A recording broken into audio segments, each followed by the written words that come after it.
যুক্তরাষ্ট্রের নিউ ইয়র্কে শুরু হয়েছে আন্তর্জাতিক বাংলা বইমেলা। স্থানীয় সময় শুক্রবার মুক্তধারা ফাউন্ডেশনের আয়োজনে এই মেলার সূচনা হয়। বাংলা ভাষা, সাহিত্য, কৃষ্টিকে বিশ্বে ছড়িয়ে দিতেই যুক্তরাষ্ট্রে ধারাবাহিকভাবে বাংলা বইমেলার আয়োজন করে আসছে মুক্তধারা ফাউন্ডেশন। ৩৩তম এই আয়োজনে ৪০টি প্রকাশনা, প্রায় ১০,০০০ বই থাকছে। যত বই তত প্রাণ স্লোগানকে সামনে রেখে মুক্তধারা ফাউন্ডেশন আমেরিকার নিউ ইয়র্কে আয়োজন করেছে ৩৩তম আন্তর্জাতিক বাংলা বইমেলা।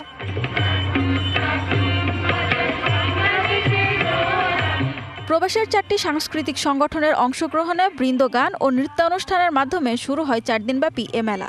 এদিন কুইন্সের জামাইকা পারফর্মিং আর্টস সেন্টারে ৪ দিনব্যাপী বইমেলায় অংশ নেন যুক্তরাষ্ট্রসহ বিশ্বের নানা প্রান্তের অতিথিরা। মেলার উদ্বোধন করেন বাংলা একাডেমির মহাপরিচালক মোহাম্মদ নুরুল হুদা। সাথে ছিলেন মুক্তধারা ফাউন্ডেশনের কর্মকর্তারা ছাড়াও বাংলাদেশ, ভারত, কানাডা, যুক্তরাষ্ট্রের বাংলা ভাষাভাষী বিশিষ্টজনেরা। বাংলাকে পৃথিবীর শ্রেষ্ঠ আন্তর্জাতিক ভাষায় পরিণত করব।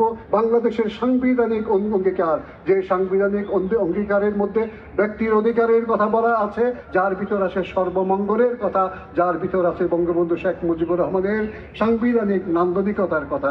এই সাংবিধানিক নান্দনিকতারই স্বর বাংলা ভাষা।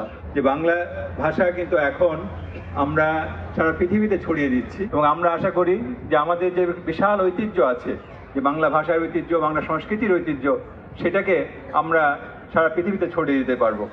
মুক্তিযুদ্ধ জাদুঘরের সৌজন্যে চিত্র প্রদর্শনীরও আয়োজন ছিল। প্রদর্শনী পর্বের উদ্বোধন করেন মুক্তিযুদ্ধ জাদুঘরের ট্রাস্টি ডক্টর সারোয়ার আলী।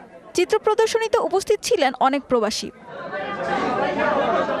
মেলার মূল মঞ্চে ডক্টর আরিফিন সিদ্দিক, অধ্যাপক ডক্টর সৌমিত্র শেখর দে, কথা সাহিত্যিক ও চ্যানেল আয়ের ব্যবস্থাপনা পরিচালক ফরিদুর রেজা সাগর, জাতীয় প্রেস ক্লাব সভাপতি ফরিদা ইয়াসমিন এমপি, লুৎফর রহমান রিটন সহ ৩৩ জন অতিথি ৩৩টি প্রদীপ প্রজ্বলন করেন। যুক্তরাষ্ট্রের বিভিন্ন অঙ্গরাজ্য, ভারত, কানাডা, জার্মানি, ইউরোপ ও অস্ট্রেলিয়া থেকেও লেখক সাহিত্যিকরা অংশ নিয়েছেন এ মেলায়। সঞ্জিদা ইসলাম তন্নি, ডিবিসি নিউজ ডেস্ক।